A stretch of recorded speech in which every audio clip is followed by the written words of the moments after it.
Welcome back to the Bolt Buzz. I'm James Blackwood. And I'm Howard Hyman. And we're home to everything Charger Sports. Today's episode, we'll be previewing the upcoming Crosstown Classic versus the Lafayette Commodores. We will have special guest Levi Blount and Coach. I'm here as special guest, Levi Blount. So Levi, what's it like being a senior finally here at Oxford? It's a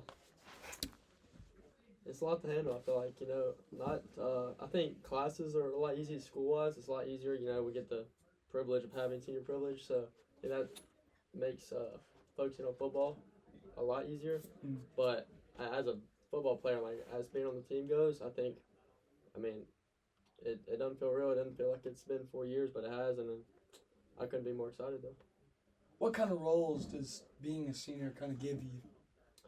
I think it gives people who are younger, maybe like school-wise, people who just don't play football.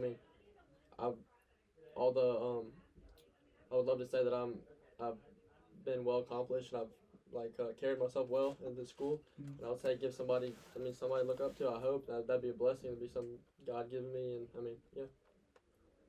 How are you kind of developing these guys that are in the offense and are new to this and have never done this before? And how do you see yourself doing that? I think just getting them to understand really you're gonna make mistakes and stuff like that, and stuff's not gonna go perfect you're gonna drop a pass, you're gonna throw a pick, you're gonna miss a tackle, whatever. I think getting people to understand that that it's gonna happen and to not be afraid of that. I think that's important to me. Mm-hmm. What's because you obviously played from buckball, what has it been like to grow up in Oxford, watch the high school team, and then you're now one of our best players?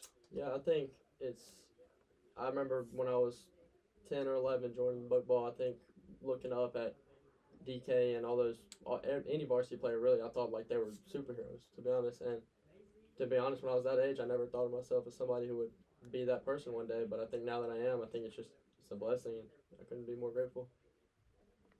What were some of your takeaways from the Jamboree versus Winona? I think I learned a lot about us as a team, and I couldn't be more proud, more impressed. That was awesome. We had a lot of things to get better at. Obviously, it wasn't a perfect game, but I think we surprised a lot of people, and myself included. But I knew what we were capable of, and I think everybody just had to do their role, and I think that's what we did last Friday.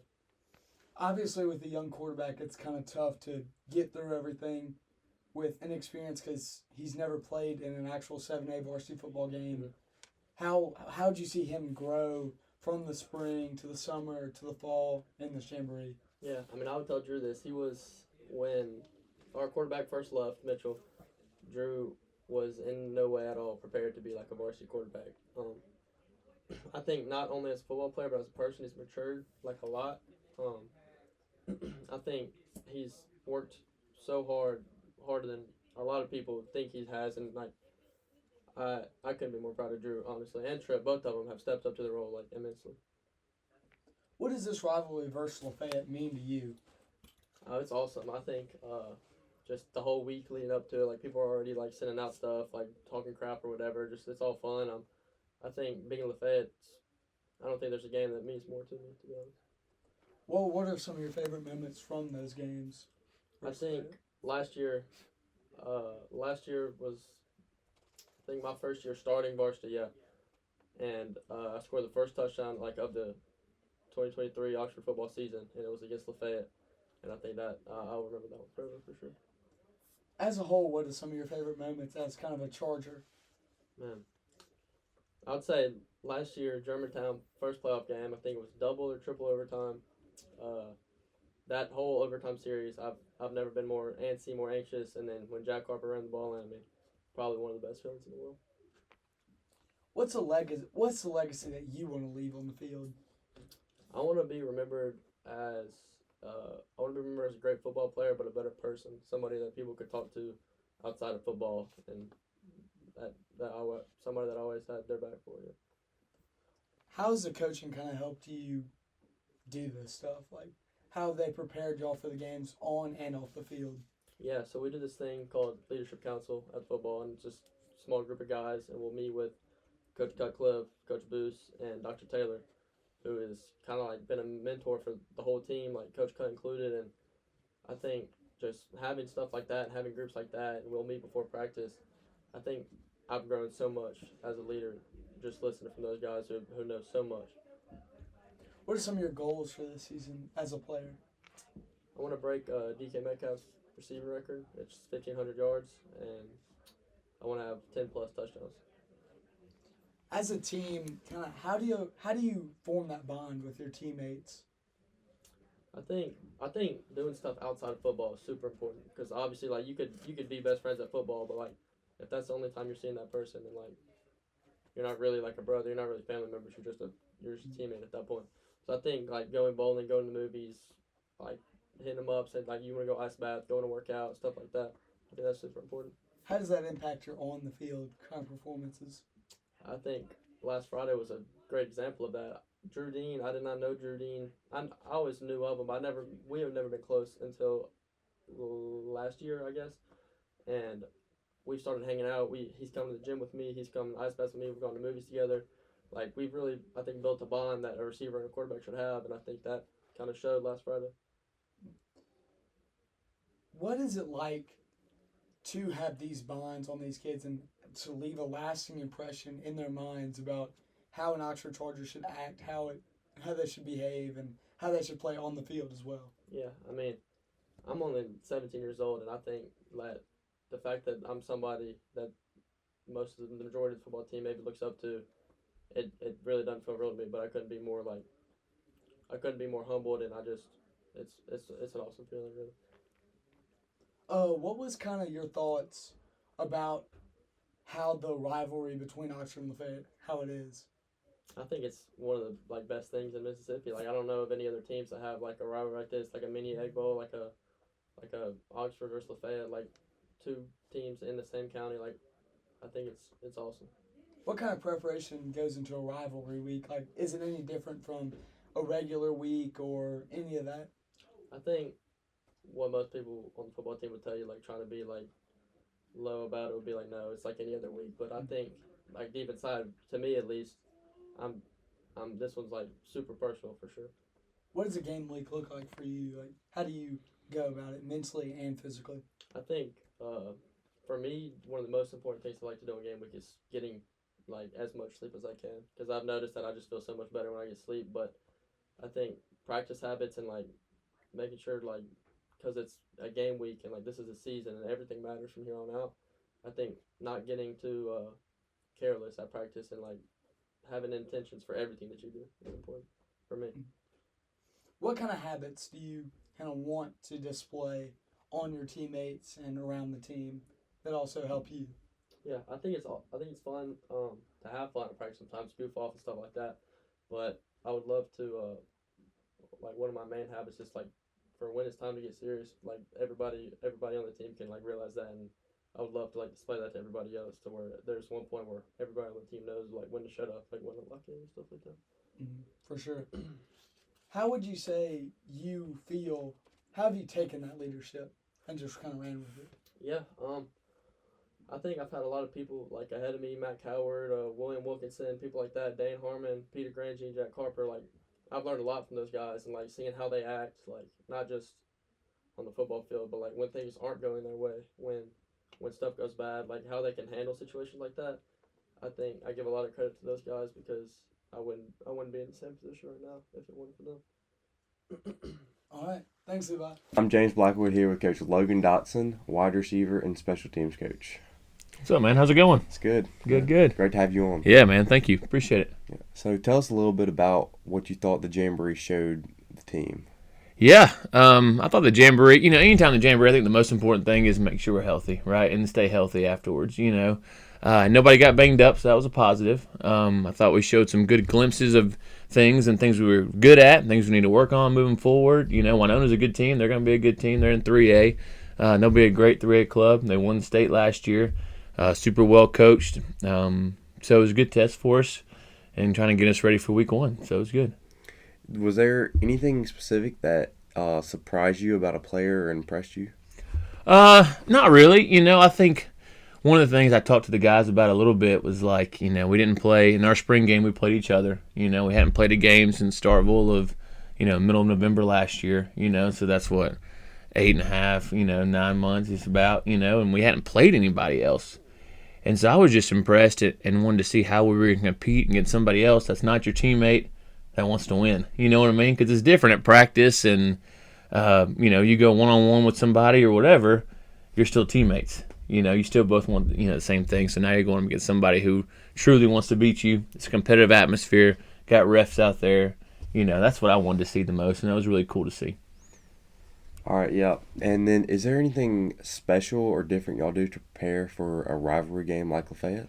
Yeah, I think it's easy to kind of get wrapped up in the fact that they're like 5 or 6 miles up the road, maybe even less than that. Super good program, right? In years past, they've won state titles. We've won a state title.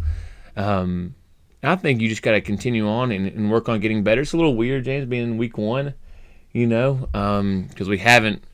Before in years past, it's been in week 3 or week 4, and then they were in the same region or district, right? It was the end of the year, very last game. I think that's kind of cool.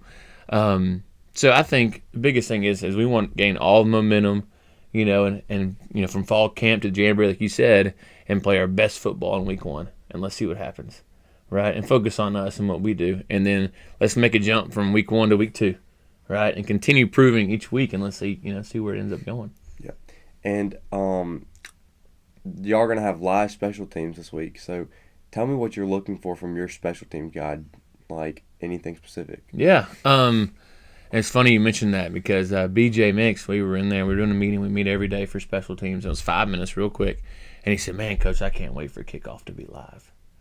And that fires you up as a special teams coach, that one of your starting safeties, is fired up about that. And again, the same thing we go back to, it's just a week longer now. Because the Jamboree special teams wasn't live, and really in the spring game it wasn't live either, so we really haven't seen it until middle of November, so it's been a while. So I'm super excited just to see everybody in action and see the changes you can make and the big impact plays you can make on special teams. And I think it's the third phase of the game that I love, and I'm super excited about our new kickers with replacing Wilkie, and all that. So I'm excited about to see how the guys kind of go out there and compete on Friday. And I know y'all have had a lot of young guys playing and replacing seniors that graduated last year. Tell us what you expect from those guys and how they've prepared for this moment. Yeah.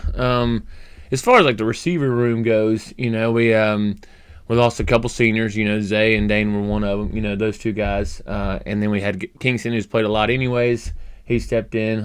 Terrell, who'll be a senior, he played a lot last year as well. So I feel like we got a lot of veteran guys. There's been some young bucks too, some good sophomores leading the charge as well. And I think right now we got 14 total receivers. 5 of them are seniors, 5 of them are sophomores, and 4 of them are juniors. So we're pretty balanced across the board.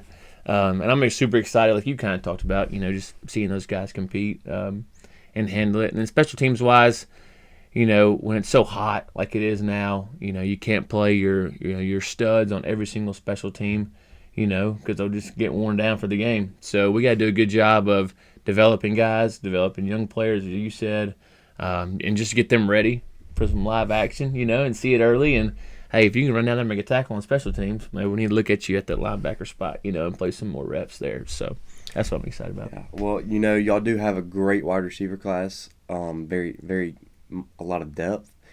How would y'all say y'all developed that wide receiver? I think y'all had 3 throwing touchdowns in Jamboree. Yeah. Is there any competitions y'all do between inside the wide receiver group? Yeah. Those guys compete, and it starts up top with our seniors. They do a great job of just competing every day at practice. They don't really have, knock on wood, we really don't have bad days. We don't have an effort issue. We go and compete. And Coach Moore's done a great job with the DBs, and so we work with them a lot, obviously, the receivers and DBs. Of course, go 1-on-1s all the time. So I'm just excited about them and seeing what they can do. But, yeah, I would say they compete their tail off in practice. It's a good group of guys. I think sometimes receivers get this rap of kind of being like a prima donna, or whatever, or selfish. And I don't see that at all, not with this group that we have. They truly want what's best for the team, and that's really, really important to me. And we actually highlight that, when we do some different cut-ups and stuff like that. Like if a teammate's celebrating, for another guy scoring at the receiver spot, we circle that and make that a big deal. So it's good. I feel like Drew Dean, the new sophomore quarterback, getting the receivers the ball. Do you think he's doing a good job? Yeah, I think that's a good question. I would say this: Drew Dean's a competitor, right? He's going to get it figured out, and he's going to put our receivers in the best possible situation to be successful, right? I think that starts up top with Coach Cut, and what plays that he comes up with, that we design, that we run. It's going to be advantageous for our offense and the skill sets that we have. And, that might mean the X receiver's getting it more than the Z receiver this week, or the slot, right, or whatever. It's about putting those guys in situations, things they can do well and be successful at. And I think Coach Cut's one of the best to do that in the state. Yeah, watching the Jamboree from the outside, it looked really nice. No hiccups, it didn't look like. And it really looked like he could place the ball where he wanted to during that Jamboree. During this season, are you looking to lean on the passing game or running game? Or Yeah, I think that's a good question. Again, I think it comes down to what the strengths are that week. I feel like we're super balanced in throwing the ball and running the ball, and whatever balance is, I think it kind of looks different week to week. And I know if we're going to run the ball for 300 yards and we win the game, I don't care, But also, we didn't throw the ball for 300 yards and we win the game, don't care, And I think everybody on offense has bought into that. I think we're super, talented and excited about it with some young guys, some old guys, a good mixture, like you were talking about earlier. And so I don't think you have to pinpoint it and say, hey, look, we're going to be a running football team. That's what we're going to do. Or we're going to be a throwing football team. That's who we're going to be. I think it changes because we can do both so well. Yeah, and then doing both so well, does it give your guys a sense of confidence like, hey, I got your back? Yeah, I think so.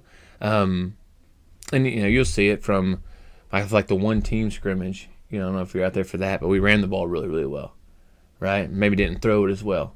And then we came back in Winona and we threw it well, right? And didn't run the ball necessarily as well. And that's okay. It's some give and take. I think one thing, and this as well, is in any team aspect, in any football, it's one guy, and in our case, right, there's 11 total people. And everybody's got to be moving in the same direction in order to achieve the results you want to, in order to win. And so I think everybody knows that that changes week to week, if that makes sense. Yeah, it's a team sport. It is really. So, you might not have one guy might not have stuff one day, but it's really important to have that team to support you. Exactly. Yeah. Thank you so much for coming on here. Yeah, man, I appreciate it. Really appreciate it, yeah. You're the man. All right, Coach Logan Dodson. Well, that's all the time we have for today. Follow us on Instagram at the Bolt Buzz Podcast.